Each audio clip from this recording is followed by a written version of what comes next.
¿Cómo andan?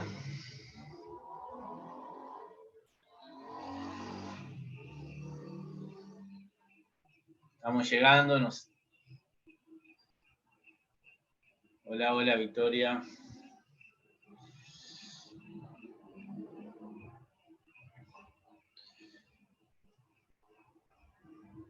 Vanessa, Victoria, Virginia, Leticia, Fernando, hola, gracias por los saludos. Bueno, estamos iniciando una nueva clase. La clase pasada conversamos con respecto a la revisión. Estuvimos definiendo y conversando algunas de las características de la práctica que se les viene a continuación. Y habíamos iniciado a tratar el tema base de datos en el momento que nos visitó Nelson y de vuelta volvimos a conversar sobre la revisión y detalles. No sé si se fijaron en el ámbito del grupo nuestro, les subí la selección de lecturas de la segunda parte del año, viene a ser. Eso puede tener lugar a cambios, pero bueno, por lo menos tienen algo referido a las distintas temáticas que vamos a ir tratando y no andan a ciegas.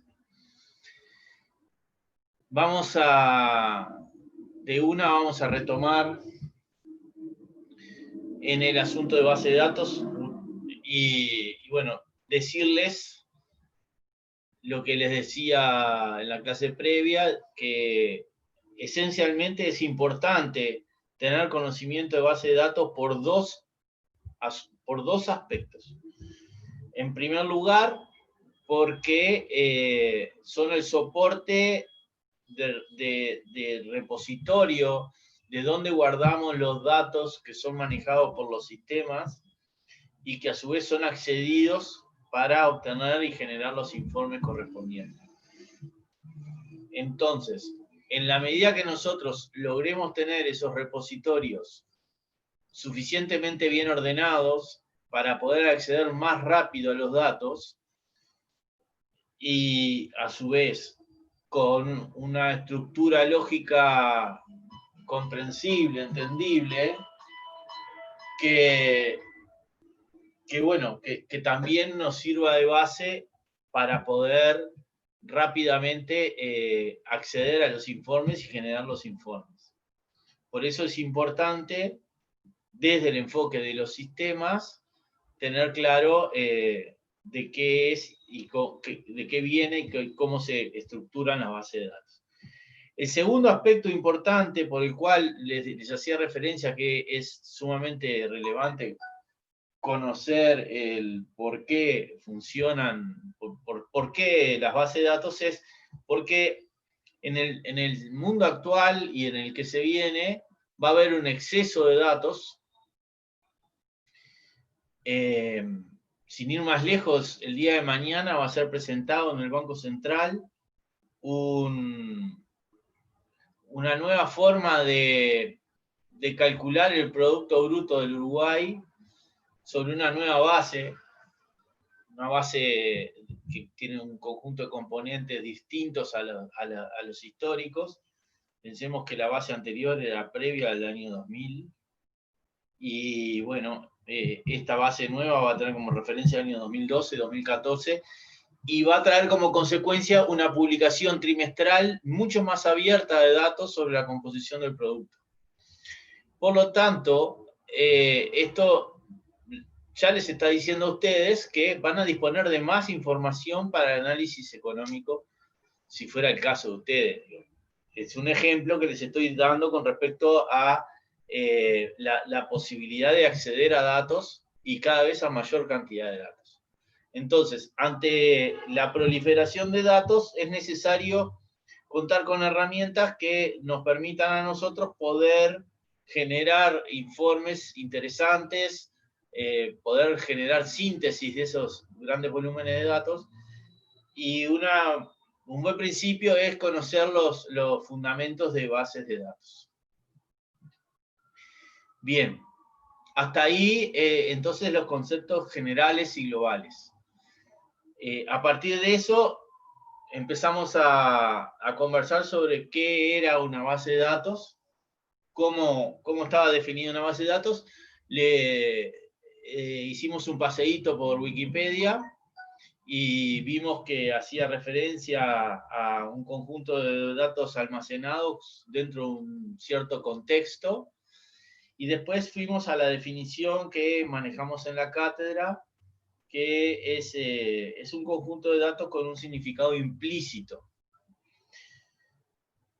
Y luego de dichas estas definiciones, yo les hacía referencia a que este concepto de significado implícito era muy importante, porque es lo que hace la diferencia cualitativa entre qué es una base de datos y qué no. Para ejemplificar esto, es que yo les había mostrado mi compu y bueno, voy a volver a esa instancia para retomar desde ahí. ¿Alguna duda en esta introducción y en estos principios, conceptos, grandes pinceladas que son sumamente relevantes? ¿Lo entendieron? ¿El por qué hay que saber?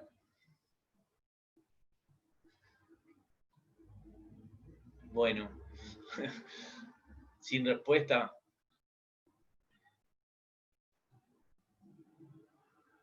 Asumo entonces de que no tienen dudas. Bueno, voy a compartir acá la pantalla.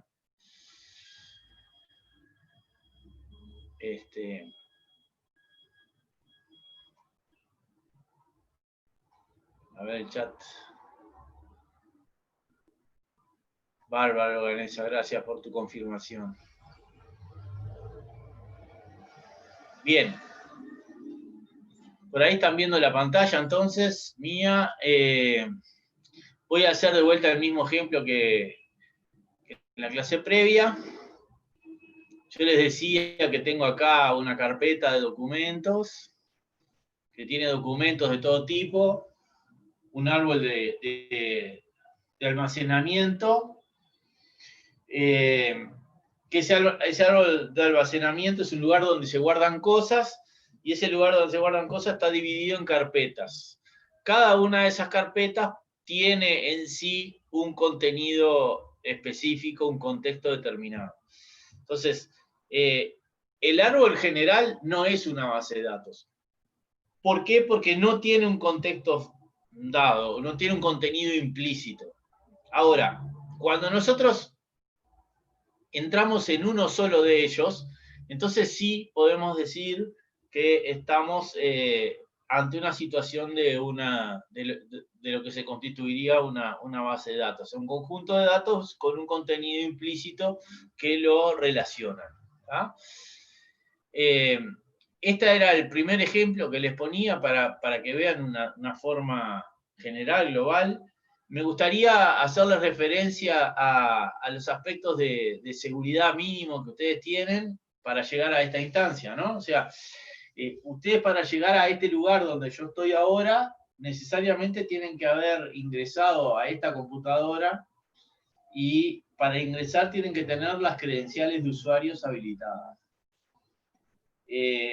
Las computadoras en general utilizan un sistema operativo que puede ser, por los que conocemos, o Windows o alguna versión de Linux, y cualquiera de ellos tienen una especificidad de roles de usuarios determinada, y cada usuario puede hacer o no ciertas cosas, ciertas actividades. Eso en cuanto a los accesos, a la forma de acceder. Pero a su vez, después cada uno de los lugares estos en los cuales estamos, por ejemplo acá que dice CCAU, que ahora que veo que CCAU es el Colegio de Contadores, el 4 de noviembre hay elecciones en el Colegio de Contadores. Acá yo hice clic con el botón derecho en las propiedades, me va a decir el tamaño, esto ya lo saben, ¿no? Y me habla de seguridad. Entonces en seguridad me dice quiénes son los usuarios. Acá hay tres tipos, o sea, el sistema, un usuario determinado y todo un grupo de usuarios, que son todos los usuarios que tienen el rol de administradores. Entonces, para cada uno de ellos hay un conjunto de derechos, que son los que se visualizan aquí abajo. Por ejemplo, este usuario tiene control total. Eso implica modificar, lectura, mostrar el contenido, lectura, escritura. Este otro también, y este otro por supuesto que también. En este caso, todos los usuarios tienen el control total. Esto es importante porque una de las diferencias y de los problemas que se plantean en el tema del manejo de base de datos es quién puede ver los datos y cómo se protegen esos accesos, ¿no? Bueno, hecho estos comentarios, ahora vamos a avanzar. El segundo ejemplo que les ponía era sobre el sistema, sobre uno de los sistemas de la dirección general impositiva, que es en este caso el sistema Sigma, que habilita, les había mostrado,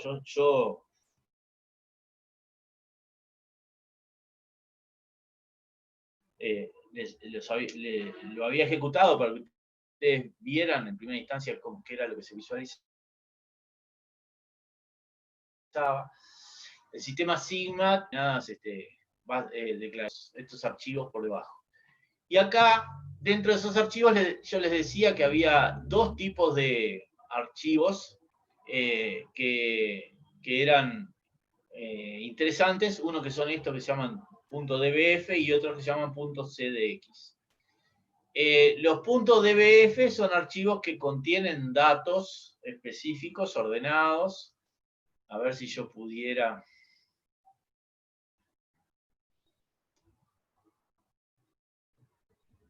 A ver si me deja.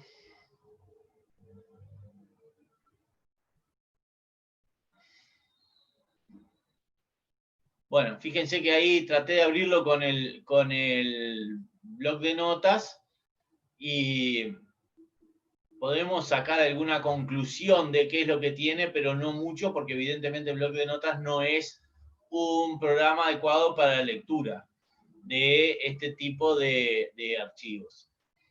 Entonces, pero de última me metí adentro y podría haber modificado los datos, lo cual es un asunto que no es menor y es a lo que quería hacer la referencia. Acá sí estamos frente a una base de datos porque todos los archivos que están contenidos dentro de la carpeta Sigma tienen un contexto común y un significado implícito. O sea, son archivos de datos que tienen como objetivo almacenar datos vinculados a las declaraciones juradas y a partir de esos datos después el programa va a generar los informes correspondientes. Entonces, este es un sistema de base de datos. Bueno, esta forma de manejo, así como yo les estoy mostrando, es cómo se gestionaban los accesos a los archivos dentro de los sistemas de información en las empresas hasta la década del 90. Entonces, a partir de la década del 90 es que aparecen los motores de base de datos y cambian esta forma de operar. ¿Qué pasa? Yo les comentaba que acá cualquiera que se meta en mi computadora perfectamente podría borrar un archivo de estos.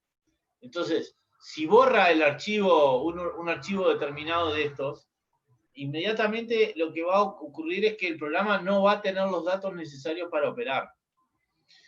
Eso significa que esta forma de trabajar es una forma muy riesgosa, está muy expuesta y necesita controles de acceso y de restricción de acceso al directorio que tienen que ser muy claros y vienen dados no por el sistema, sino que vienen dados por vamos a decir, el personal, los que son los dueños de estos activos de información, que son al fin y al cabo que transmiten esa responsabilidad a los administradores de sistemas, que son los que otorgan la seguridad específica. Entonces, no es una manera eficiente de gestionar los datos. Y este es uno de los problemas, uno de los motivos por el cual nacen los motores de base de datos. O sea, por el asunto de gestionar en forma segura y eficiente este tipo de cosas. Porque al fin y al cabo acá estamos hablando de muchos archivitos que actúan en conjunto.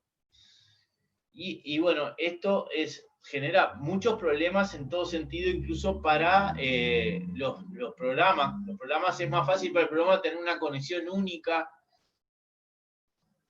y poder dirigirse expresamente a determinadas tablas que estar dirigiéndose a un archivo, a otro archivo, u otro archivo en cada oportunidad. El otro problema que se generaba en esta instancia es que cuando había dos usuarios que querían acceder a la misma vez al mismo dato, había cortocircuito.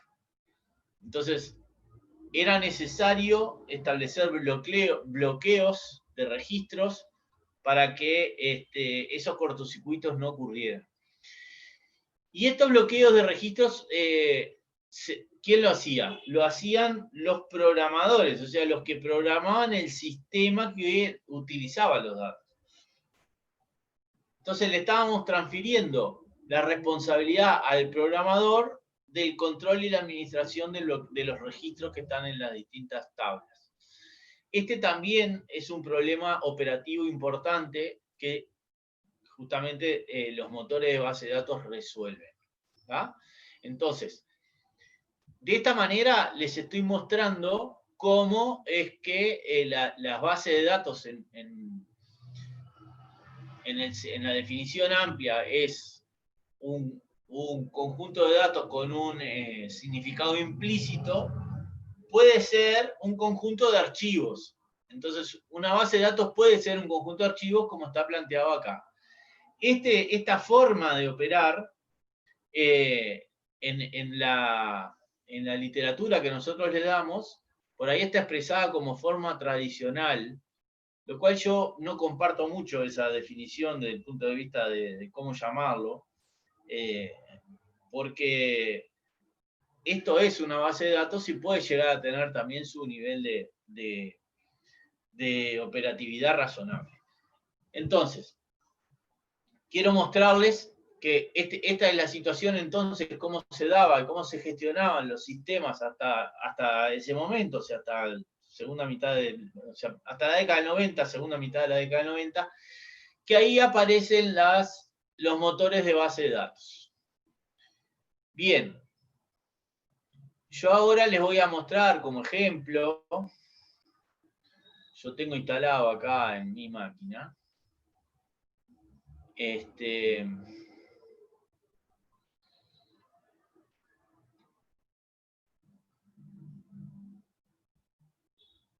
yo tengo instalado un motor de base de datos que les voy a mostrar un esbozo de un ejemplo de cómo se visualiza una base de datos dentro de un motor de base de datos. Espero que esto levante con la celeridad del caso, porque si no, no sé, quiero que me cuenten a ver si van entendiendo.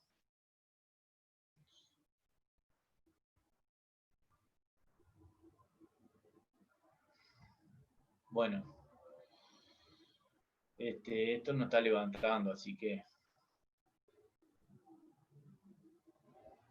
vamos a seguir viaje porque esto no está levantando. En el momento que levante, se los muestro. Vamos a ir ahora a avanzar un poquito más. Acá es lo que les decía, ¿no? O sea, conjunto de datos relacionados entre sí que tienen un significado implícito, y lo del significado implícito, la definición, y acá se habla de archivos tradicionales y base de datos. El concepto de archivos tradicionales hace referencia al almacén de datos de archivos individuales exclusivos para cada aplicación en particular, que es lo que les acabo de mostrar, ¿no? O sea, yo les acabo de mostrar una carpeta que tiene un conjunto de archivos que están orientados a una aplicación en particular. Y las bases de datos que se hace referencia acá es lo que les estaba tratando de explicar como motor de base de datos. Bien, veamos entonces algunos elementos importantes que contienen las bases de datos, ¿no? Bueno, en primer lugar, no vamos a volver a hacer referencias, se los digo como concepto general, o sea, la diferencia entre datos e información, esto ya lo habíamos visto, ¿no? Y cómo el hecho de pasar de datos a información implica realizar alguna tarea con los datos, transformarlos, convertirlos, modificarlos, lo que fuera, pero al fin y al cabo eso es generar información, o sea, hacer algo con los datos, ¿no? Acá se dan una serie, un listado de alternativas de acción, que es lo que podrían llegar a hacer. Y los principales conceptos relevantes que ustedes deben conocer sobre las bases de datos son los que vienen a continuación, que son datos, entidades, claves primarias, relaciones, restricciones y metadatos, ¿no? Esto es lo que ustedes tienen que sí entender y lo vamos a ir visualizando con un ejemplo determinado. Bueno, parece que tuvimos suerte. A ver, acá está. Estoy entrando, demoró su tiempo, pero...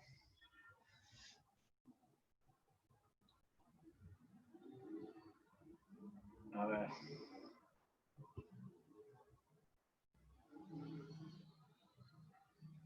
¿Están ahí, no?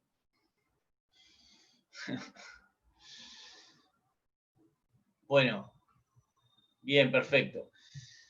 Fíjense que les voy a mostrar rápidamente. Acá arriba, esto acá, muestra el motor que está trabajando. Este lugar es una expresión del motor que está trabajando, ¿no? A continuación hay un conjunto de objetos asociados a ese motor. Uno son las bases de datos. O sea que, como verán, un motor de base de datos tiene más cosas de lo que veníamos hablando acá. Otro es la seguridad.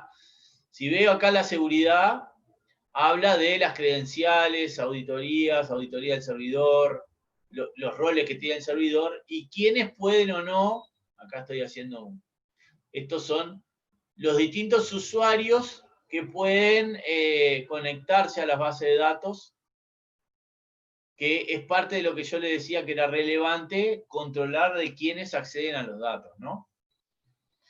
Después hay otros objetos, que es, por ejemplo, cómo son los servidores vinculados, qué cosas desencadenan acciones, o cuáles son los dispositivos de copia de seguridad, que acá no hay ninguno, ¿no? Pero acá se pueden poner, se enlazan específicamente archivos, servidores de seguridad. Después otro de los conceptos que muestra acá es el concepto de replicación. Esto, replicar significa que una base de datos está siendo manejada o gestionada en varios lugares a la vez. Hay réplicas, una al lado de la otra, no, digo, réplicas en distintos lugares, en diversos lugares, que se van actualizando una y otra en forma permanente, y el objetivo que tiene esto es generar mayor nivel de servicio. Esto quiere decir que si se rompe uno puede trabajar con otra, con una de las réplicas y sigue trabajando. Estos son el concepto de que no funciona acá. El concepto de polibase significa el enlace a otras bases. Y algunas herramientas de administración, que es el administrador de eventos, es el que hace las tareas que nosotros le indicamos. Por ejemplo, le decimos, bueno, yo quiero que respaldes el contenido de esta base de datos todos los días a una determinada hora. Y bueno, el administrador va a hacer esa tarea por nosotros en este caso. Esto que les dije en términos generales son un conjunto de objetos, y después vamos a lo importante, que es esto que está acá, que son las bases de datos, que es lo que más deben conocer ustedes. Por ejemplo, acá hay algunas bases de datos que están de ejemplo, ¿no? Cada una son independientes de otras. Hay una base de datos que se llama clientes, esta otra se llama codiguera. Vamos a abrir esta. Y dentro de la base de datos, a su vez, hay un conjunto de objetos también. Y algunos de los objetos más interesantes que tienen en la seguridad, volvemos a lo mismo, quién puede acceder y quién no, los usuarios, los roles, etcétera, ¿no? O sea que nosotros ahí establecemos condiciones. Características de almacenamiento, dónde se guarda. Después, a nivel de programación, en este caso, este motor, porque estoy hablando de un motor específico, pero podría haber otros, ¿no? Tiene la posibilidad de generar procedimientos almacenados. Procedimientos son un conjunto de sentencias que se ejecutan una tras de la otra y que permiten hacer varias cosas, ¿no? Funciones que uno puede usar, que hay funciones variadas, ¿no? Hay funciones, a ver.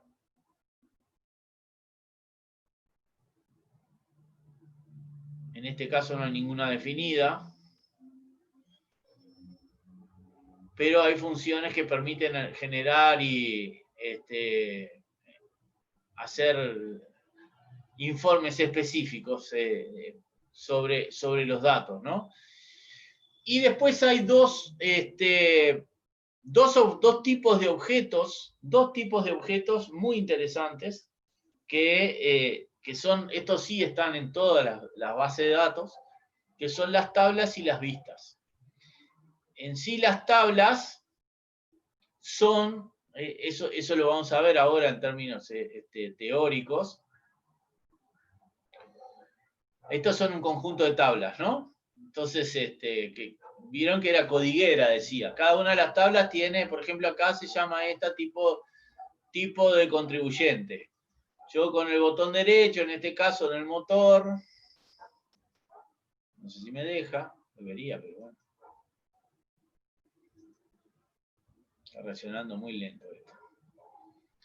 Bien, en las tablas es donde efectivamente quedan guardados los datos, ¿no? En cada una de las tablas es donde quedan guardados los datos. Y después los otros, ahí está abriendo. A ver. La tabla me permite seleccionar, voy a poner acá seleccionar las primeras 1000 filas.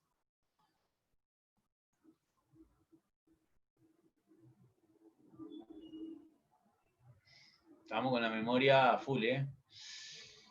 Mientras sigo conversando, las vistas, que es este tipo de objetos que aparecen aquí abajo, son los segundos tipos de objetos relevantes que son a través de los cuales nosotros mostramos los informes, ¿no?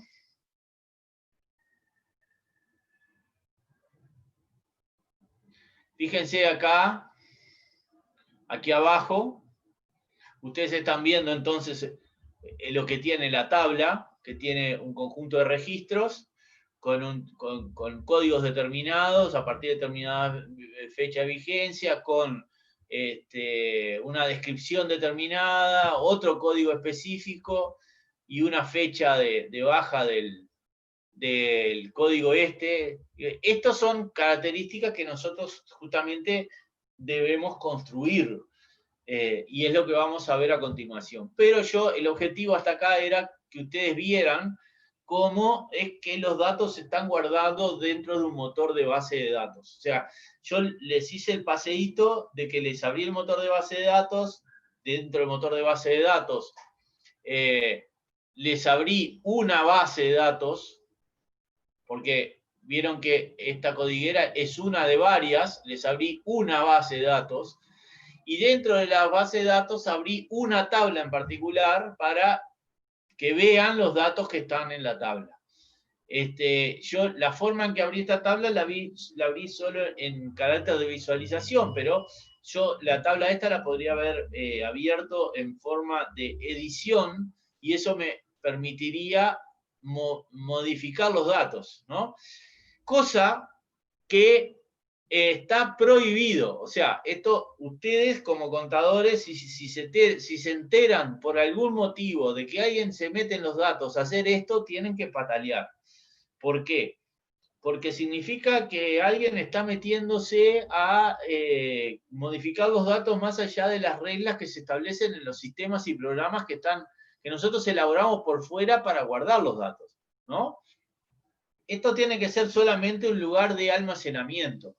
Las bases de datos, una vez que quedan definidas, requieren para su modificación un procedimiento y una formalización adecuada que asegure eso, ¿no? Y nadie puede hacer esto que estamos haciendo acá, porque imagínense que estos son transacciones financieras que están guardadas así las transacciones financieras en un banco, por ejemplo. Y entro yo porque tengo mis credenciales y agarro y en vez de poner 1000, pongo 10.000 en un crédito a mi favor. Y bueno, a partir de ese momento yo tengo más plata en mi cuenta, ¿no? Y eso lo hice de una manera adecuada, con un respaldo documental, con una transacción basada en un procedimiento. No lo hice. Lo que hice fue entré en la base de datos y cambié el dato, ¿no? Entonces, eso es lo que quiero mostrarle, que está rematadamente mal y que no se debe hacer. De igual manera, ustedes tienen que saber dónde están guardados los datos que se utilizan en los sistemas. Si ahora en algún momento ustedes se enfrentan a una reunión y empiezan a hablar del sistema y de los datos y de dónde están guardados y cómo van a hacer y qué se accede, ustedes preocúpense en qué base de datos están guardados los datos, quién es el que administra la base de datos, qué certezas hay, cuáles son las credenciales, que esto que les estoy mostrando de poder modificar no ocurra, que esto no pase, ¿está?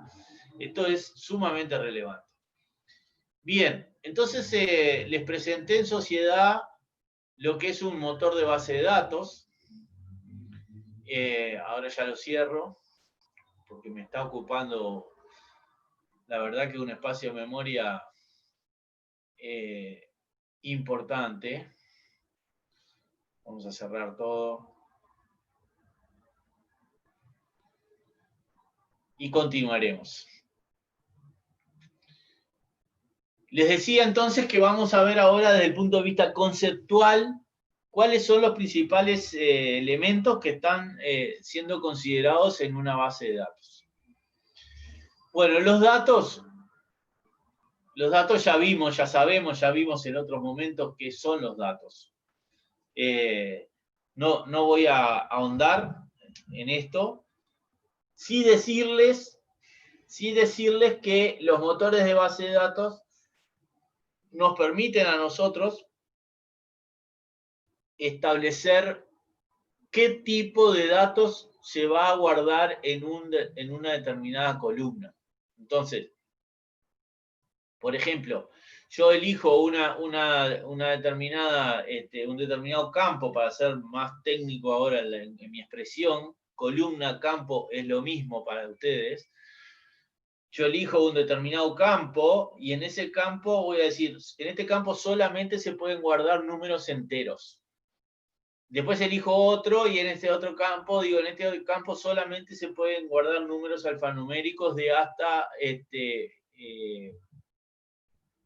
30 caracteres, por ejemplo.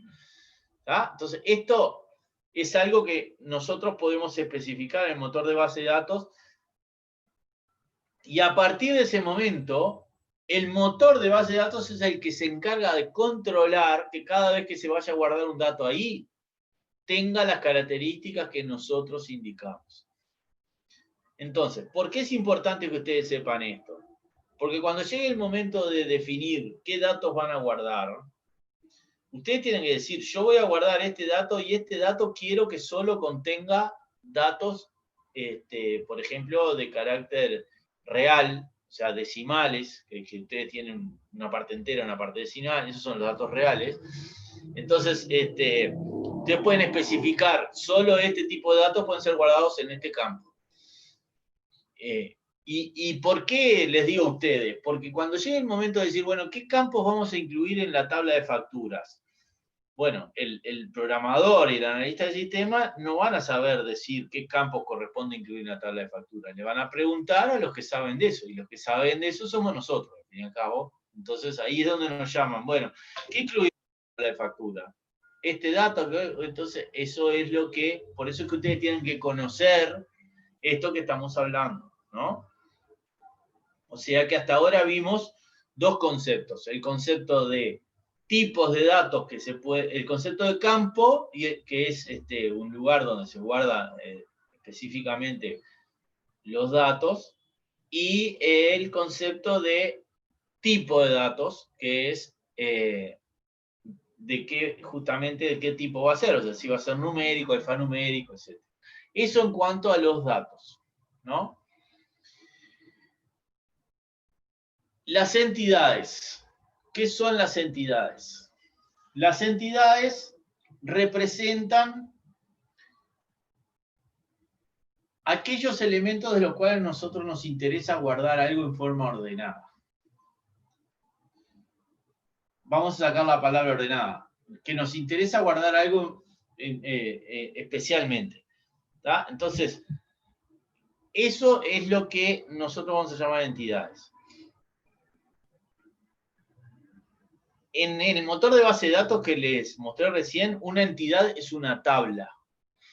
Si ustedes quieren establecer una relación análoga con las planillas de cálculo, una entidad es una hoja dentro de la planilla. Entonces, nosotros vamos a definir entonces las entidades según lo que nos interese guardar específicamente. Por ejemplo, en la contabilidad, una entidad podría ser el plan de cuentas. ¿Por qué? Porque nosotros vamos a guardar ahí todos los datos de las cuentas. ¿Tá? Otra entidad, en la contabilidad, otra entidad podría ser los impuestos. Entonces, en esa otra entidad vamos a guardar todos los impuestos, ¿no? A ver, si yo esto lo ejemplifico y lo hago en términos de planilla electrónica,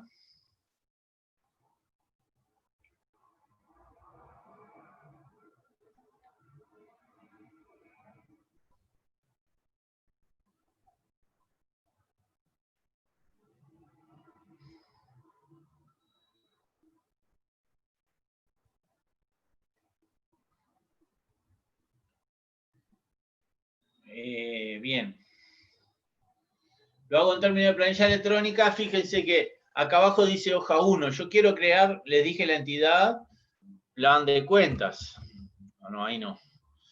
Perdón. Plan de cuentas.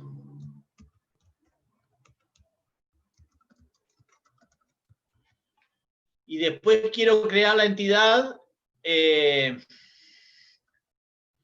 impuestos.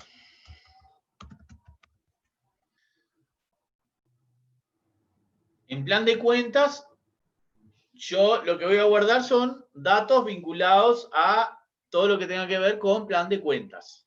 ¿Está bien? Entonces, solo puedo poner aspectos conceptuales vinculados a plan de cuentas. ¿Qué pasa con las entidades? Las entidades, después, para organizarse, para ordenarse, requieren que tengan esos almacenamientos, tengan un criterio y un nombre específico.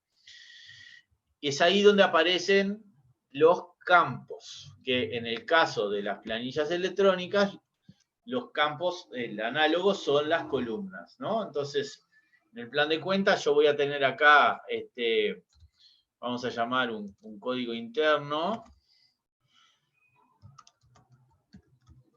Después voy a tener una cuenta, un código. Voy a tener una descripción, por ejemplo. Voy a tener, ¿qué más puedo tener? Si es una cuenta ejecutable o no.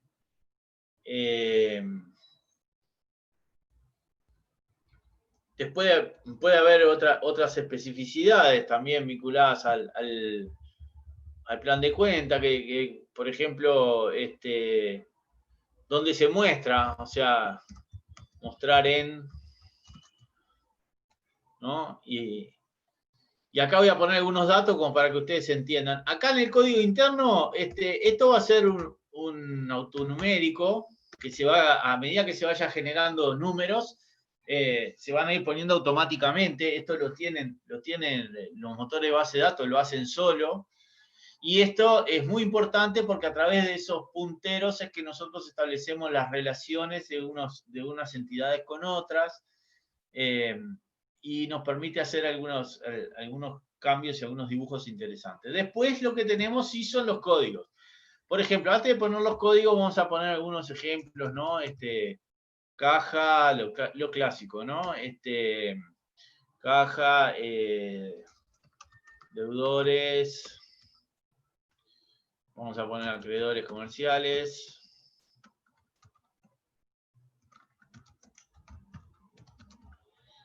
Y una cuenta patrimonial, resultados.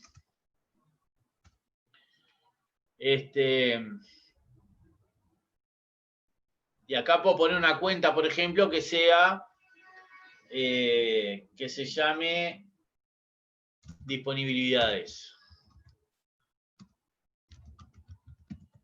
Acá hay una discusión, si se quiere, que podemos dar ahora, perdón, una discusión que se puede dar ahora, la vamos a conversar, a ver si todavía están por ahí. Entonces acá voy a poner, ejecutable sí, deudores sí es ejecutable, vamos a poner una S también. Acreedores comerciales también es ejecutable, resultados ejecutables, disponibilidades no. ¿Por qué? Porque lo que quiero que disponibilidades sea una cuenta de acumulación, no pretendo que sea una cuenta donde se registren transacciones. Esta es una forma que se me vino en gana nomás, ¿no? ¿Dónde se muestra esto? Y estas se muestran en el activo. Esta se muestra en el activo. Esta se muestra en el pasivo. Esta se muestra en resultados. Y esta se muestra en el activo también. ¿Está? Y después viene la codificación. La codificación es el código que ustedes pueden visualizar generalmente en los planes de cuenta, que muchas veces son utilizados en forma operativa para el ingreso rápido de hacer referencia a la cuenta. Por ejemplo, caja puede ser 1, 1, 1. Deudores puede ser 1, 1, 3 o 2. Victoria, disponibilidades, no. Disponibilidades no es mercadería, disponibilidades es por orden de liquidez. O sea, todo lo que tiene características sumamente líquidas. La plata en el banco, la plata que está en la caja. Ya la plata que está en plazos fijos o en la cartera de cheques al cobro, ya no es disponibilidades. Ya eso pasa a un nivel de liquidez. Está, bien. Sigo adelante entonces. Después en el pasivo acá, en acreedores comerciales, va a ser va a ser 2, 1, por ejemplo, y resultados va a ser 3, 2, 3, 3, no importa. Y acá disponibilidades la defino como 1, 1. Por un orden lógico que tengo ganas, que es 1 activo, 1, 1 disponibilidades. Entonces, después lo que voy a hacer es que todo lo que está por debajo del 1, 1 se agrupe en la cuenta disponibilidades. Este es un primer ejemplo, ¿no? Ahora, y acá empiezan las limitaciones de la planilla electrónica. Yo quiero que en este campo acá, que a los efectos de base de datos, esto que está acá son los campos, y estos son los nombres de los campos. Entonces, yo quiero que en este campo acá solo se ingresen textos, o sea, campos alfanuméricos. Bueno, eso en Excel ya se complica, pues ya tengo que poner la función validar como, que está pensada con un fin parcial, o sea, no está pensada para validar toda una columna, sino que está para validar algún rango específico, que puede ser 1, 2, 3, 4 celdas. Esto es una de las situaciones que ustedes vieron en el ejemplo, en las prácticas que estuvieron haciendo, ¿no? pero esto en las bases de datos se resuelve de una forma muy simple y el motor de base de datos se encarga de hacer los controles por nosotros. ¿Tá? Entonces, después lo otro acá, en descripción, podríamos perfectamente de vuelta pedir que sea alfanumérico, pero, por ejemplo, en código podríamos pedir que fuera alfanumérico de una longitud 4. Y en descripción podemos poner que sea una longitud 25 o 30, más grande, o sea, porque nosotros vamos a poner una descripción de una cuenta ahí, ¿no? En ejecutable acá yo puse SN, esto podría ser verdadero, verdadero falso. O sea, estoy hablando de valores lógicos, como verán. Yo puedo, los valores lógicos se pueden sumar. A ver, más 0, más déjenme ver, da 1, perfecto. Mientras que si yo sumo más el activo más el pasivo, me da error. ¿Por qué? Porque está sumando, en ambos casos está sumando valores alfanuméricos. Y acá, lo que dice verdadero y falso, si bien aparenta ser alfanumérico, en los hechos tiene un valor lógico atrás.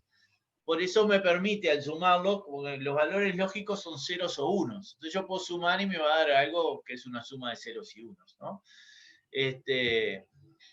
Bueno, entonces esto es como primer resumen, ¿no? La entidad son las hojas, que al fin y al cabo son lugares donde agrupamos un conjunto de datos que nos interesa, que están vinculados y tienen la misma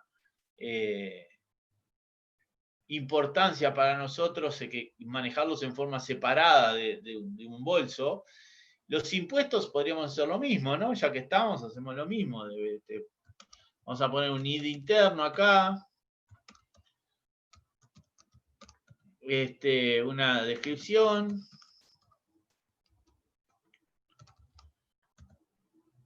Y un tipo. ¿No? Entonces, por ejemplo, podemos poner un código también. El código no hace falta, digo, podríamos poner un código igual que en el otro, ¿no? Por ejemplo, acá yo puedo poner IVA tipo indirecto. Y después puedo poner IRAE tipo directo.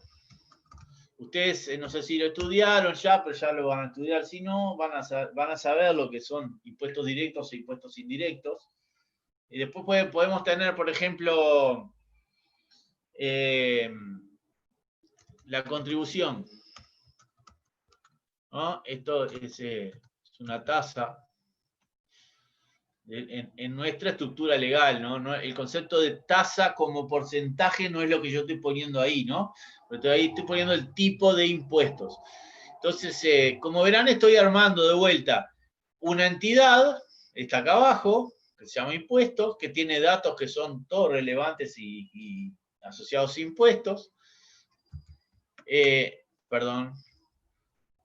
Y estoy poniendo también unos campos que son los que me permiten saber qué tipo de datos, o sea, qué datos estoy guardando de la entidad. Estoy guardando el tipo de impuesto, estoy guardando la descripción y estoy guardando un identificador en este caso, ¿no? A su vez, como les dije, en la planilla electrónica no podemos establecer el tipo de datos, sí lo podemos hacer en la base de datos. Por lo tanto, hasta acá vimos el ejemplo de qué son las entidades, qué son los campos y qué son los tipos de datos. Y lo vimos en ¿dónde? En el análogo de la planilla electrónica. ¿Está? Ahora vamos a dar un saltito más, ya que estamos avanzando en la parte de gestión de base de datos. Y vamos a hacer esto mismo que hicimos, creando una base de datos con una aplicación que tiene un motor de base de datos, pero además de tener un motor de base de datos, tiene un gestor de datos y un gestor de base de datos incluido. Ustedes vieron que el motor de base de datos que yo les mostré tiene unas funcionalidades de administración específicas. En este caso, esto que vamos a ver tiene esas funcionalidades más otras. ¿Por qué? Porque está pensado con un concepto más de usuario final, vamos a decirlo así. Bueno, voy a crear una base de datos nueva, que en este caso me dice dónde. La voy a poner en mi escritorio, porque así después... No, en el escritorio no, la voy a poner en el curso, ya que estamos creando cosas del curso, acá en el curso. Prueba es el nombre, mejor con mayúscula.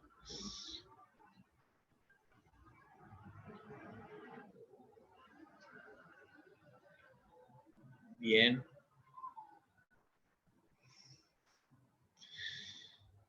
Y ahí está. Primer comentario que me gusta hacerles, y esto quiero que lo tengan presente porque es muy importante.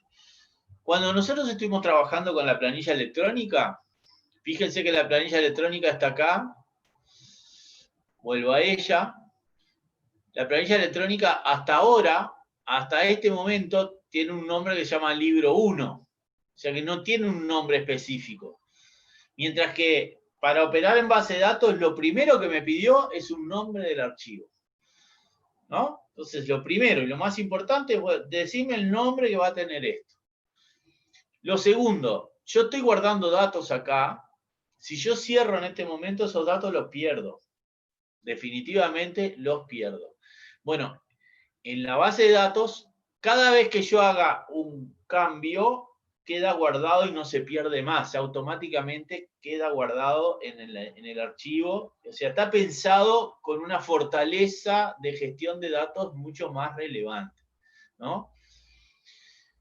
Bueno, ahora, ¿cómo nosotros vemos en la base de datos lo que yo les explicaba de las entidades y los campos, que fue lo que les ejemplifiqué con la planilla electrónica? Bueno, acá, en este caso, me está apareciendo una opción para, que la voy a borrar. Fíjense que no hay ningún objeto en este momento acá. Yo tengo acá una opción que me dice crear. ¿Qué quiero crear? Una tabla. Acuérdense, entidad, tabla, hoja. Si quieren hacer un análogo para ustedes, es una buena manera. Entonces yo pongo una tabla acá y me crea una tabla nueva. Esta tabla, lo primero que hago, bueno, me está pidiendo. Fíjense que dice id. Este yo lo voy a borrar. Vamos a borrarlo.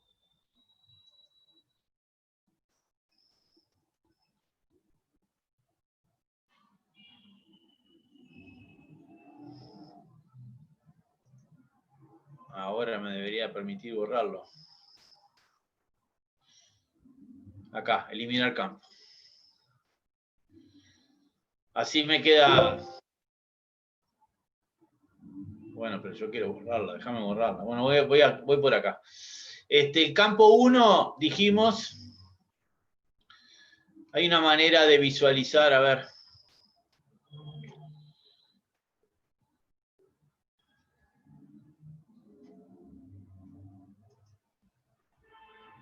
Vista diseño acá. Nombre de la tabla, la primera tabla que creamos, ¿cuál era? Plan de cuentas, ¿no?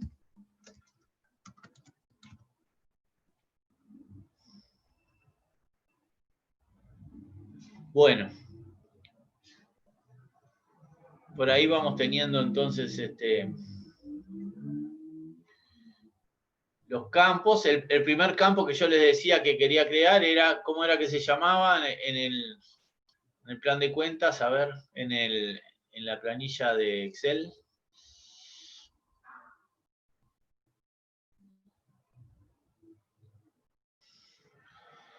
Se llamaba código interno.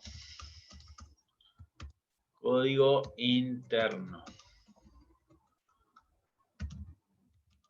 Y dijimos que es un autonumérico. 1, 2, 3, 4. Eso es un autonumérico. ¿Está? Bien. Este señor que me dice que no lo puedo borrar, yo lo quiero borrar porque no quiero que me interfiera con lo que estamos conversando, ahora me dejó. Y después el segundo campo que yo quería crear era el de código.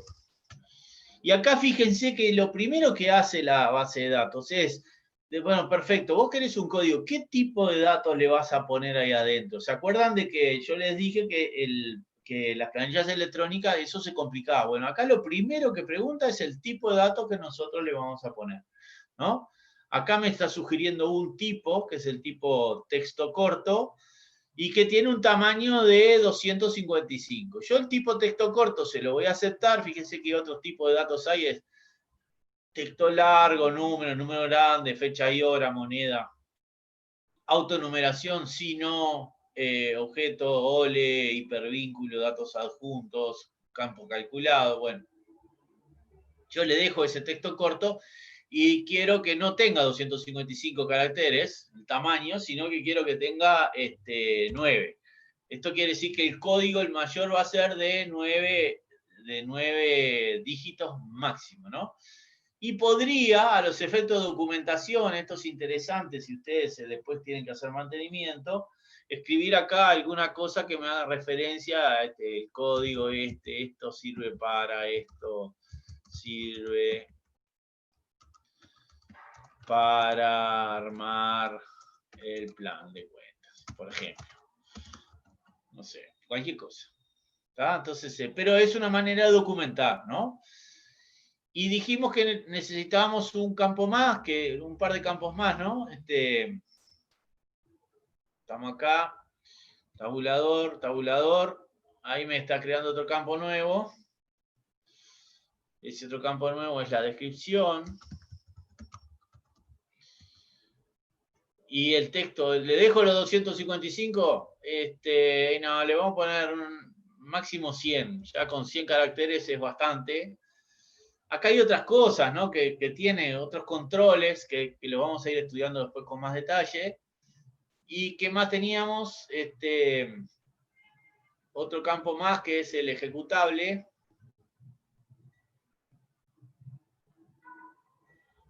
Ejecutable. Y acá a mí me interesa que sea booleano, o sea, que sea un campo de verdadero o falso, o de, al fin y al cabo, acá lo llama si no. Esto en los distintos motores puede tener algunos cambios, ¿no? No necesariamente son todos iguales, ¿no? Y por último, el mostrar en, acá va también un texto, eso después lo vamos a conversar, pero por ahora le vamos a dejar un texto, y lo cerramos por ahí. Entonces ahí cierro, me dice quiero guardar, perfecto, lo guardo. Ahí quedó creada la entidad, plan de cuentas, quedó creada la entidad que si la miro, perdón, que si la entidad la miro en modo diseño, me muestra la composición de los campos, que fue lo que estuvimos viendo hasta ahora, son estos que están acá. ¿Tá? Pero si hago doble clic, me lleva a que me permite cargar los datos. El código interno no le pongo nada porque se genera solo. Entonces voy a llenar los datos como tal cual tengo acá el otro, ¿no? El primero es 1, 1. Ah, no, acá no, acá arriba.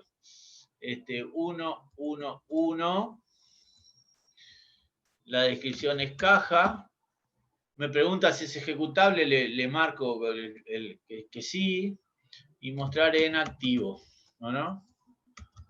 Bien. Tabulador acá de vuelta. Que conste que los datos en las bases de datos no se ingresan a mano, se ingresan a través de los programas. Lo vuelvo a repetir, esto que estamos haciendo es solo una excepción, ¿no? Deudores, de vuelta ejecutable, es un activo.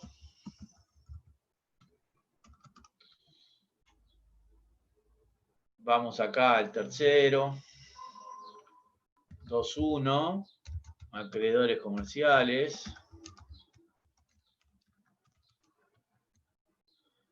De vuelta, este es un ejecutable y va en el pasivo.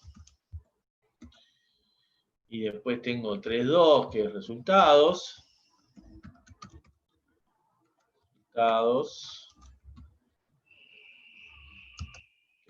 Quedó mal, no importa. Que va en patrimonio, no va en resultados. A ver el chat ahí que me están...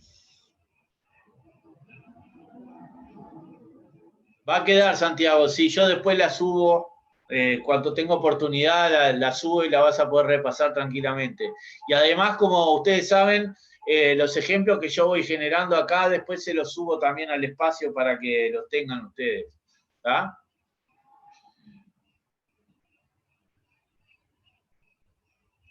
Bueno, sigo. Bien, resultados, quedamos resultados y después viene disponibilidades, que es la última del ejemplo. No, disponibilidades, acá me está pidiendo el código. 1.1, disponibilidades.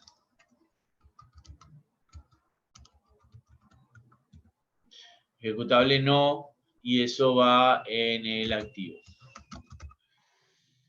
Bueno, como verán, entonces creé dentro de una base de datos los mismos datos que había creado en la planilla Excel. Y acá abajo me dice que hay 5 registros. Aparece el concepto de registro, que el concepto de registro es esto es un registro, ¿no? Fíjense que, ¿qué pasa? Para diferenciar cómo se muestra en un caso y en otro, ¿no? Acá, este registro es el mismo que este.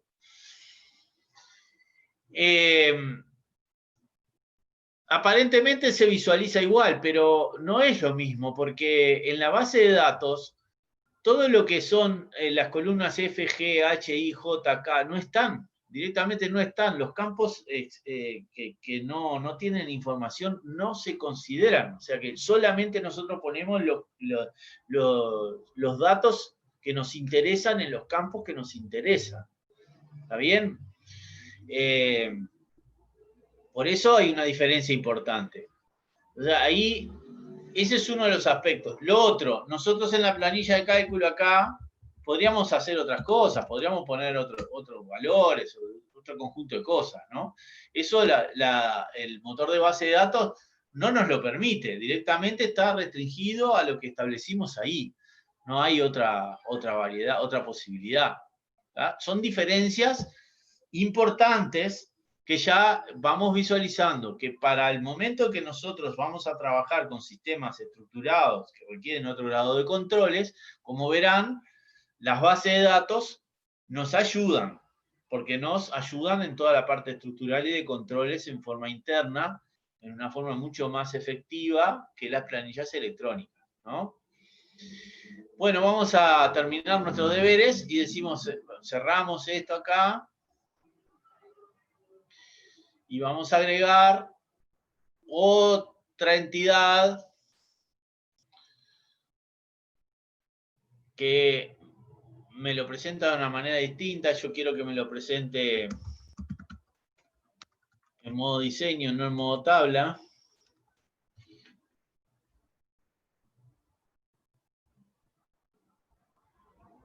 Vamos a mostrarla acá abajo, así copiamos tal cual. Bueno, ya que tiene un id ahí, le ponemos id interno. Es autonumerado. Esto lo voy a sacar por ahora para que no les confunda. Tiene una descripción.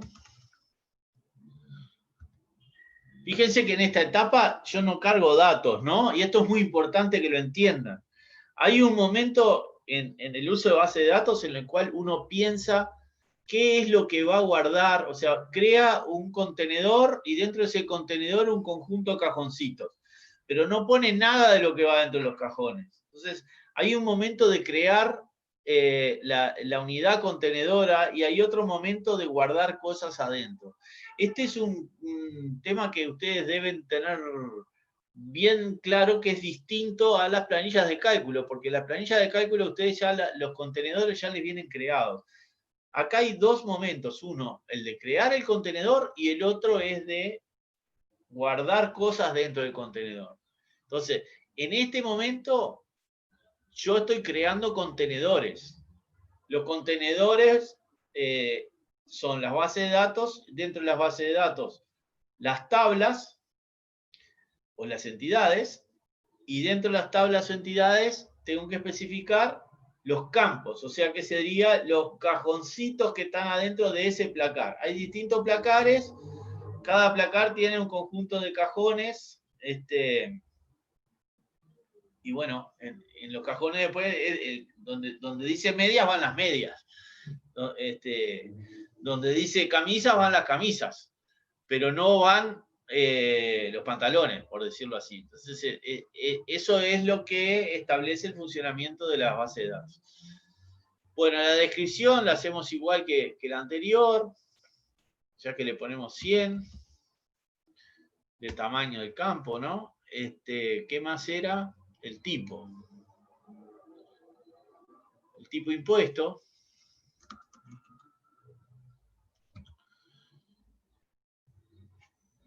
Y de vuelta ponemos lo mismo acá, 100. Perfecto. Y lo guardamos. ¿Guardamos los datos? No, no guardé ningún dato. Fíjense que yo hasta ahora no guardé ningún dato. Lo que sí guardé es la estructura de dónde voy a guardar. Eso fue lo que hice. Eso, el trabajar en la etapa de definir la estructura es donde nosotros debemos trabajar y debemos colaborar. Y es por eso que ustedes tienen que aprender qué significa una entidad, qué significa un campo. Y vamos a ver otros conceptos más, digo, pero después es la operación la que se va a encargar de guardar los datos ahí adentro y de extraer los datos. O sea, los sistemas, los programas es lo que va a hacer eso. Esto que nosotros hacemos, como hago yo acá ahora, de los impuestos y ponerlo acá a mano, está prohibido. Acuérdense, prohibido. Esto no se hace. Esto es un error y genera problemas de seguridad y de corrupción de datos y puede generar problemas de pérdidas, inclusive de dinero, importantes. Pero bueno, estamos en una fase de prueba y para eso vale hacer esto. De lo contrario, no es válido. Profesor, ¿y cómo cargas los datos de otro programa? Porque ese es un vínculo entre la base de datos y los programas o... Eso mismo, muy buena pregunta, muy buena pregunta. Que ahora te la voy a contestar. Esperá que termino de cargar los datos a mano, como dice acá, que no se debe. Bien, pero lo primero que quiero que me contesten antes de ir a eso que ya vamos a llegar es si entendieron el concepto general, si entendieron la analogía con la base, con la planilla de cálculo, si entendieron qué es entidad, qué es campo, qué es dato, si entendieron qué significa crear los contenedores y administrar los contenedores, eso es lo más importante hasta ahora. Díganme algo si tienen alguna pregunta.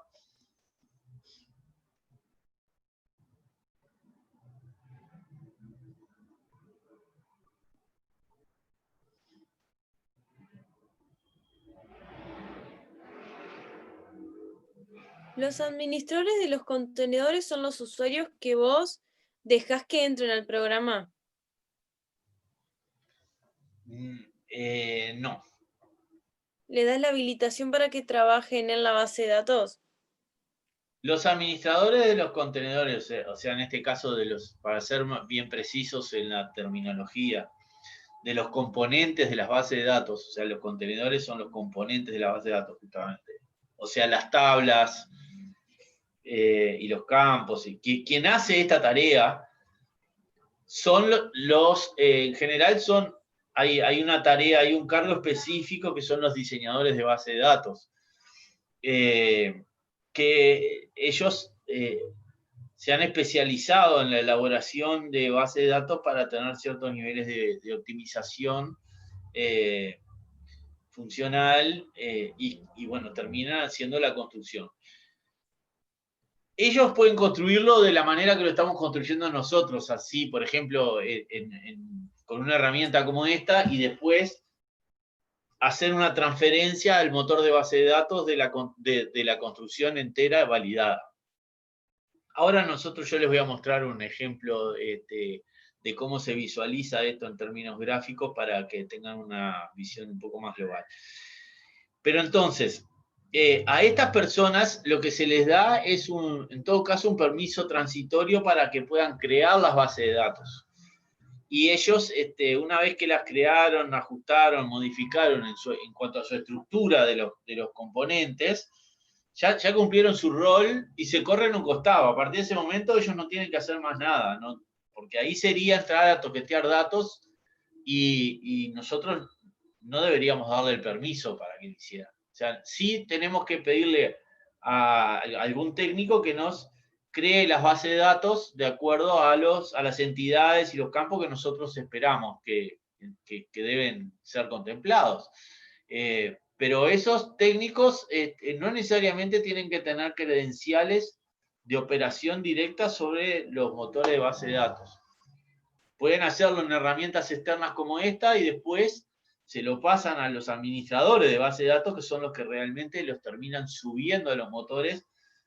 Todo esto para dar seguridad a los datos. No sé si me expliqué bien y si lo entendiste. Sí, ahora sí. Bueno, continúo entonces. Bien, entonces hasta acá vimos una analogía, ¿no? Vamos a seguir avanzando sobre la base del material que está sugerido acá.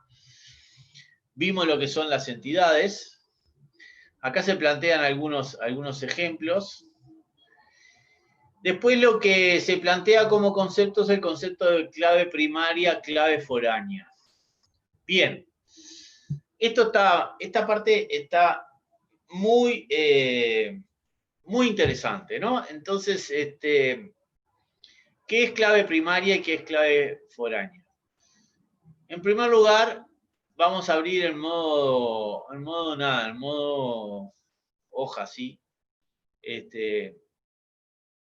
Ahí está nuestra tabla de plan de cuentas. Y yo lo que quiero saber y tener certeza es que un determinado registro en ciertas circunstancias, ¿no? No en todas, pero en algunos tipos de tablas sí es importante tener un control de unicidad. Esto significa de que solamente puede haber un único 1, por ejemplo, un único 2, un único 3, como en este caso en el código interno. El ejemplo clásico de esto que les estoy diciendo es cómo hacemos referencia a una persona. Yo me llamo Marcelo y tengo un apellido, mi apellido es Marchesoni, entonces ustedes pueden decir, bueno, yo quiero referenciarme a Marcelo Marchesoni. Bien. Ahora, si ustedes hacen esto en Google, aparece alguna figura que no soy yo. O sea, entonces, y ni que hablar si están hablando de Federico Rodríguez o de Juan Martínez, que de repente son nombres mucho más genéricos que el mío, que hay muchos Juan Martínez. Entonces, ¿cómo se resuelve esto? Bueno, en los hechos, las sociedades se han resuelto esto creando identificadores únicos. Cada país tiene un identificador único de las personas. En Uruguay, ese identificador único termina asociado al documento de cédula de identidad. Entonces, se supone que en Uruguay hay más de un Juan Martínez, pero todos los Juan Martínez tienen números de cédula diferentes. Entonces, si yo hago una lista de los Juan Martínez mezclado con todos los otros, y yo quiero referenciarme a Juan Martínez buscándolo por Juan Martínez, no puedo, porque me va a dar cualquiera o me va a dar el primero que aparece. Y yo no sé si es el primero que aparece, yo el que estoy buscando. Entonces, necesariamente tengo que poner un identificador único de esos Juan Martínez. Para eso, entonces, me creo un identificador único. En el caso de las personas, es fácil porque, como les dije, los documentos ofician de identificadores únicos. Por lo tanto, nosotros podríamos poner como identificador único la cédula de identidad en Uruguay, y ahí tendríamos certeza que cuando buscamos por número de cédula, vamos a encontrar al Juan Martínez que queremos. Y no vamos a tener ningún lugar a dudas.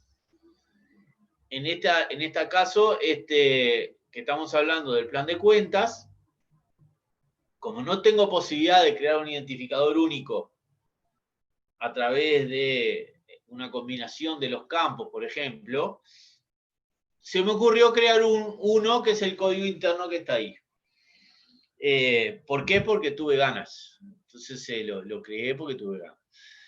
Hasta ahora no es un identificador único porque no se lo establecía el motor de base de datos que no le dije, esto es un identificador único. Pero me interesaría que sí, que fuera un identificador único, porque después yo quiero relacionar los registros del plan de cuenta con otros registros. ¿Tá? Entonces, lo que quiero es entonces tener identificadores únicos en el plan de cuenta. Así entonces es que digo, bueno, ¿y esto cómo se hace? Bueno, una vez que en términos operativos acá yo esto lo marco, aprieto el botón derecho y ya entendí lo que pasa. Vamos al modo diseño, porque si no está el modo diseño, no. Yo marco el campo, en este caso, y fíjense que acá tengo una llave que se llama clave principal. Entonces, al hacer clic ahí en la llave, me puso la característica de la llave que es de clave principal. ¿Qué significa clave principal? Bueno, ahí le estoy diciendo al motor de base de datos, le estoy diciendo, mirá, para esta entidad, en este campo, solamente puede haber un valor único de cada elemento. O sea, no puede haber dos unos, tiene que haber solamente un 1. O sea, puede haber un 1 y puede haber un 11 o un 111, pero como número entero que es el 11 y el 1 y el 111 son números enteros diferentes. Entonces, acá yo le estoy pidiendo, bueno, mirá, en este campo que es de carácter numérico, entero largo, como dice ahí, solamente no puede haber valores duplicados, tiene que haber valores únicos. Y esto es lo que nos asegura el concepto de clave principal. Bueno, ¿entendieron eso que les acabo de transmitir? Eso es muy importante y eso lo preguntamos también, ¿no? ¿Vendría a ser la función de seguridad? Por si vos pasa algún dato erróneo y te salta. ¿Qué funciones sí cumple? Bueno, la función que cumple es tener un elemento unívoco para poder hacer referencia a todo el registro. ¿Me entendiste? O sea, cuando yo llame, vuelvo al ejemplo de las personas, cuando yo busque por número de cédula, me va a traer específicamente el Juan Martínez con la cédula que pedí. Si yo busco por Juan Martínez, me pueden aparecer 5 Juan Martínez, para ejemplificarlo. Entonces, el sentido de clave única es que no se dupliquen, que no haya valores duplicados dentro de ese campo. y el objetivo que tiene justamente es poder hacer referencia después, desde fuera, a valores únicos, ¿no? Esto es muy importante a los efectos de la generación de informes y del relacionamiento de los datos entre ellos. ¿Se entendió? Sí, sí, sí. Bien. Entonces, yo ahí creé, le agregué lo que podría pasar ahora cuando... Voy a hacer una cosa, para que lo vean y se den cuenta. Lo voy a desactivar y lo voy a cerrar, ¿no? Lo guardo, voy a entrar al plan de cuentas y acá al 5 que es disponibilidades le pongo porque está código, ya está código de autonumerado. Bueno, no importa. A ver en impuestos cómo era que estaba.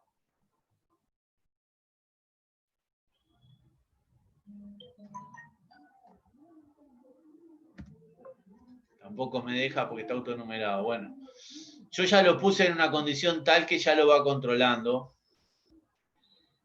Así que vamos a hacerla simple para que no se mareen. Vamos a poner acá y voy a ir acá y establecerle la clave principal, que era lo que les estaba diciendo.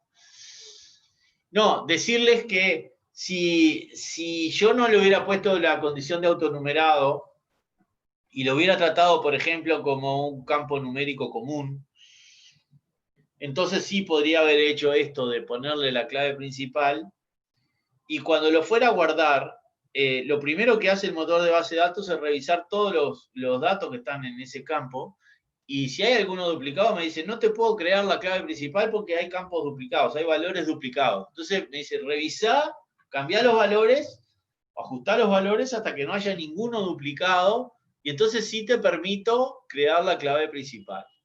¿Ah? Este es el ejemplo que quería ponerles, pero como fue definido previamente, no pude llevarlo a cabo, pero está. Bueno, ahora tengo una identificación en el plan de cuentas. Lo mismo voy a hacer en los impuestos. Y para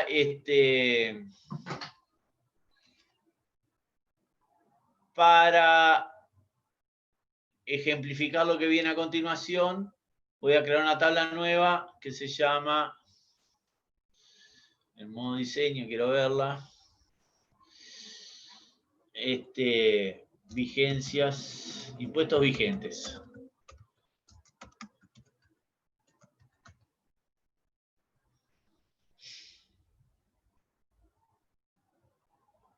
No, perdón.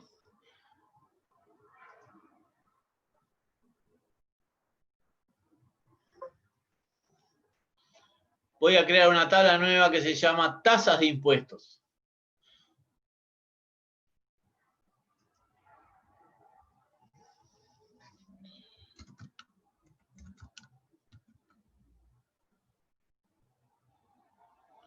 Bueno, acá puede haber distintas maneras de nombrar esto. Justamente eso es una técnica que quienes desarrollan esto las manejan. Fíjense que acá por defecto ya me está sugiriendo un campo con un identificador único, ¿no? Yo se lo saco y voy a poner acá ID de impuesto, así a grandes rasgos. ¿De qué tipo es? No es una autonumeración, sino que es un número grande, por ejemplo. Y le voy a poner fecha de vigencia. Este es un campo de fecha.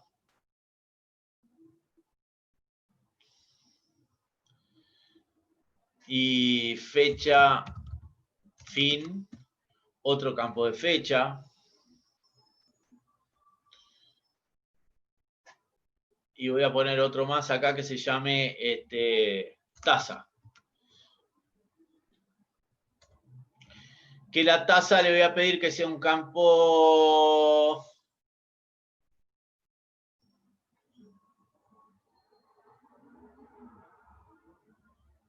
¿Será este? No, este.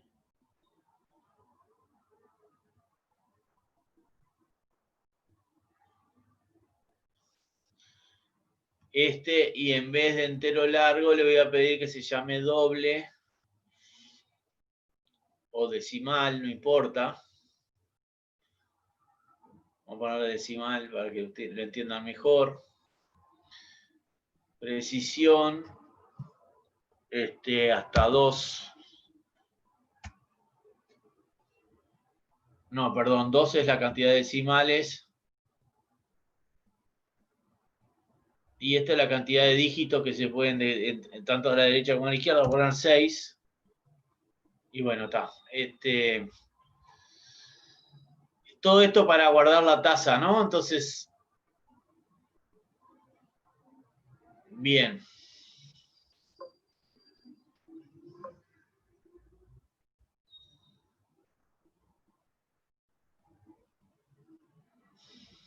Bueno, muy bien. Ahí me dijo que había tenido un problema de compatibilidad con versiones anteriores, pero le dije que sí, quiero guardar igual. Bien, y ahora les quiero mostrar lo siguiente, ¿no?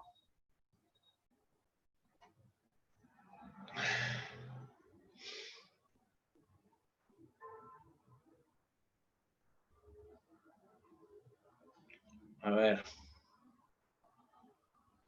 ¿Dónde es que está?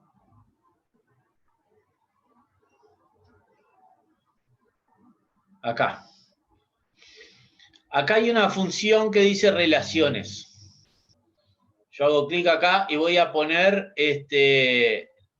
las tasas de impuestos y los impuestos. Fíjense que acá yo estoy viendo gráficamente dos entidades en las cuales están guardados los datos. ¿Está? Entonces, lo que voy a hacer ahora es crear una relación entre ambas entidades. Esa relación a mí me va a servir justamente para control. Yo creo ¿cómo creo una relación? Bueno, arrastro directamente desde el campo de la tabla que tiene valores únicos. O sea, el impuesto IVA va a ser único, por ejemplo. Para ejemplificar, después capaz que de repente ahora, no importa, después se puede cambiar la referencia para hacerlo más amplio, pero ahora en el ejemplo lo vamos a hacer simple. Entonces, yo tomo la referencia de la tabla o entidad donde tengo los valores únicos y lo vinculo con la tabla que va a tener múltiples valores. Y esto lo vamos a ver en un ejemplo más claro. Hago así y acá está establecida la relación y me dice qué tipo de combinación, no sé qué, y me dice exigir integridad referencial, le pongo que sí. Y pongo crear. Bueno, ¿qué pasa? No tiene el mismo tipo de datos. Bueno, detalles funcionales. A ver, ¿qué tipo de datos tiene este? A ver. Hacemos una cosa.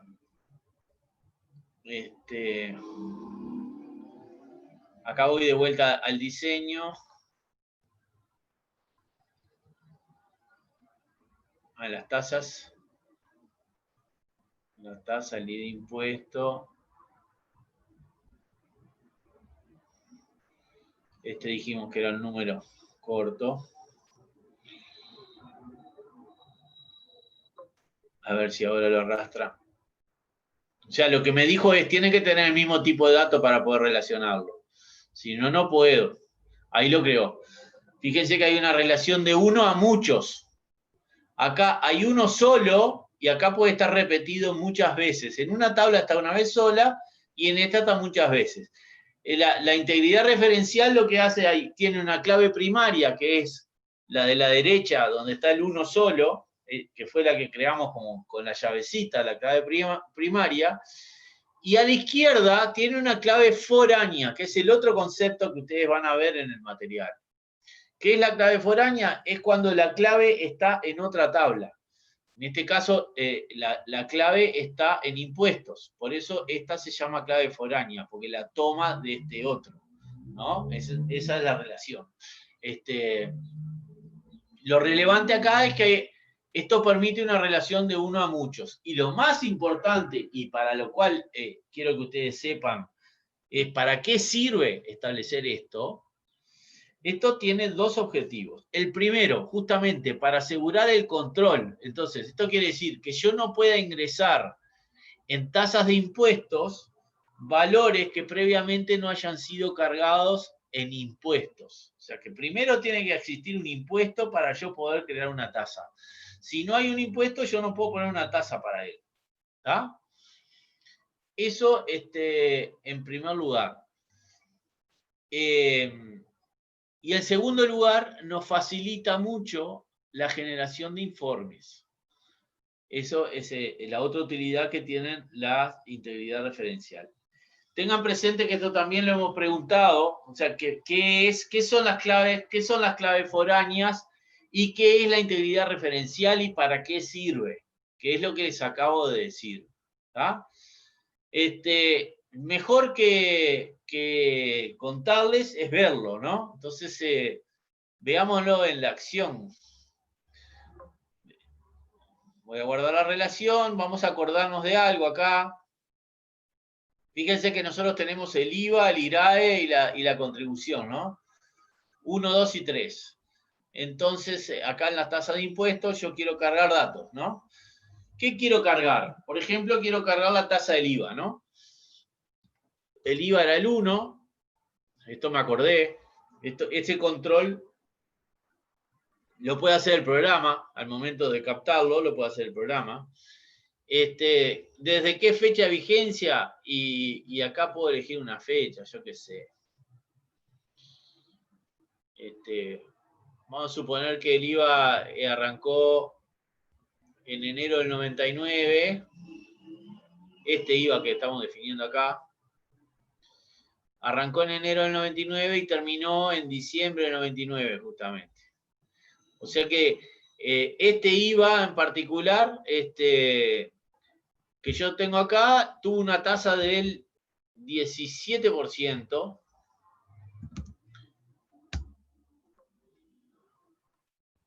Bueno, no te gusta el punto, ya entendí. Vamos a ponerte coma. Ahí está. Tuvo una tasa del 17% durante el año 2019. Fíjense que de vuelta pongo el 1, o sea que en este caso me permite repetir.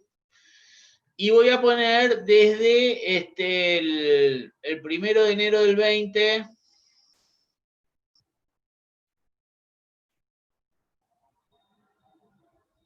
en adelante y lo dejo libre la fecha de vencimiento. Y acá la tasa pasó a ser, como la mano estaba mal y nos faltaba plata, no sé qué, pusimos 25% de impuesto de IVA.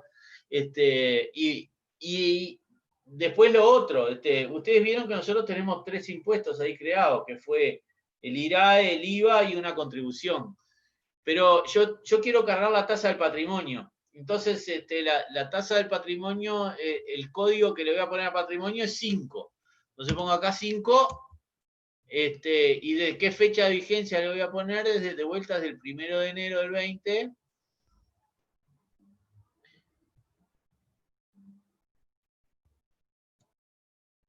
¿Qué tasa? El 5%, porque estamos necesitando fondos. Y acá, si todo va bien, me tendría que mandar a freír espárragos. Y efectivamente. ¿Qué pasa? Acá dice, no se puede agregar o cambiar el registro porque se necesita un registro relacionado en la tabla de impuestos. ¿Qué quiere decir esto? Que yo estoy tratando de poner una tasa de impuesto al patrimonio cuando yo todavía no creé el registro de impuesto al patrimonio dentro de la tabla de impuestos. ¿Entendieron el control? Entonces, este control entonces es muy importante para asegurar de que los datos que estamos cargando son los que corresponde. Este problema ustedes lo tenían en la en el ejemplo de la contabilidad, cuando estaban haciendo la contabilidad en la papelería, que ustedes no sabían si estaban cargando cuentas que que habían sido predefinidas o no en el plan de cuentas, ¿no? Entonces, de esta manera ustedes resuelven esto. Ese problema, esa problemática, la resuelven de esta forma utilizando base de datos. ¿Tá? Acá entonces esto me tira para atrás, me quedan guardados esos. Bien, lo desarmé y quedó guardado. Para terminar de ejemplificar esto que hicimos hoy, les voy a mostrar una vista, que una vista es una foto de datos. Crear diseño de consulta. Entonces acá me pide de dónde voy a sacar los datos que voy a mostrar. Y lo voy a sacar desde la tabla de impuestos. Y lo voy a sacar de la tabla de tasa de impuestos, ¿no? Fíjense que ya me trajo el vínculo que yo me había preelaborado, ¿no? Que ya habíamos predefinido.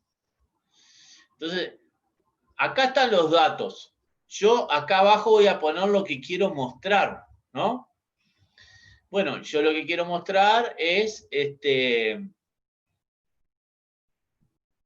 por ejemplo, quiero mostrar la descripción, no quiero mostrar el tipo, no me importa mostrar el tipo de impuesto, quiero mostrar la descripción, quiero mostrar la fecha de vigencia y la fecha de finalización y la tasa.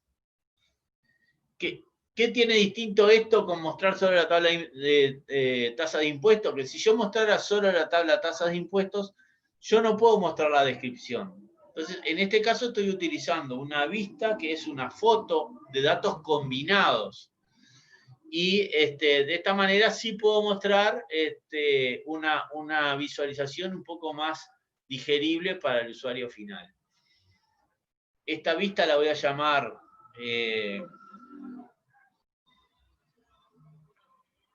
¿cómo la llamo? Historia de impuestos, por ejemplo. Con un nombre diferente. Fíjense que se muestra como consulta acá, con un dibujito distinto. Entonces yo hago doble clic. Y ahí tienen, ahí les está mostrando los distintos impuestos, o sea, con la descripción a la izquierda, que si ustedes mostraban la tabla de tasas, no la tenían, y desde qué fecha hasta qué fecha están vigentes, ¿no? Todavía yo podría ser más exigente y dije, no, yo quiero mostrar solo los vigentes. Entonces, acá voy a mostrar criterio. Acá esto tiene que ser igual a vacío, ¿no? O sea que esto, creo que era así, a ver si funciona.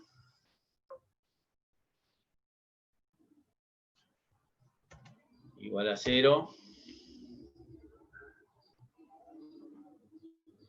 No, igual a 0 no hay. Bueno, ahora no me acuerdo bien cómo es. Pero entonces, este es el resumen de a dónde llegamos con el segundo objetivo de la integridad referencial. Las consultas son fotos de los datos, no son los datos. Si yo modifico algo acá, no estoy modificando los datos porque no me permite modificarlos. Y es muy bueno las fotos, trabajar con las fotos porque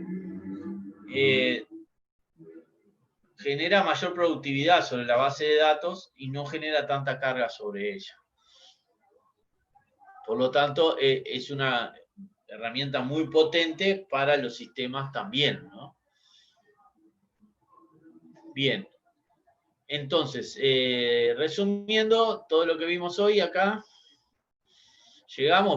acabo de ver lo de las claves primarias y las claves foráneas, y les acabo de ejemplificar también todo lo que tiene que ver con las relaciones entre las distintas entidades. A su vez, acá hace referencia al concepto de referencia de integridad, referencial, que es lo que nos asegura el control de un lado hacia el otro. ¿Tá? Yo les voy a subir, capaz que lo subo, bueno, capaz que lo subo, sí, lo voy a subir ahora que es miércoles, después tal vez lo sigamos modificando porque puede haber, vamos a introducir algunos conceptos más. Solo decirles de esto que este ejercicio que hicimos al final de establecer relaciones entre entidades es el concepto sustantivo que ustedes deben conocer para poder extraer datos de otros lugares. O sea, a ustedes les van a dar fuente de datos, por ejemplo, de Excel, de un archivo de texto, etcétera, y ustedes, a través de una herramienta de este tipo, lo que logran es establecer vínculos entre entidades y generar consultas, como la que acabo de crear yo, que les muestra el informe final. Entonces, esta es la herramienta que cumple el objetivo que yo les decía, el segundo objetivo de conocer las bases de datos. Esto que les acabo de decir, vamos a tratar de manejarlo con un ejemplo un poco más profundo, con un desafío un poco más grande, pero en esencia es eso, o sea, es establecer enlaces a fuentes de datos. Una vez que uno se conecta con la fuente de datos, se establece relaciones entre esos datos. Una vez establecidas esas relaciones entre esos datos, uno puede generar consultas con determinadas características que sirven de soporte para la generación de informes. Bien. Bueno, espero que no les haya sido muy pesada la clase de hoy. Para mí este es un tema interesante y que soy consciente de que si dominan un poquito nomás esta herramienta, les va a ser muy práctico, muy práctico. ¿Algún comentario?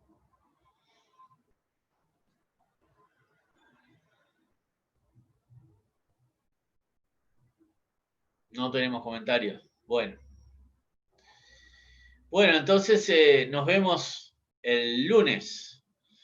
Que pasen lindo y nada, que pasen bien.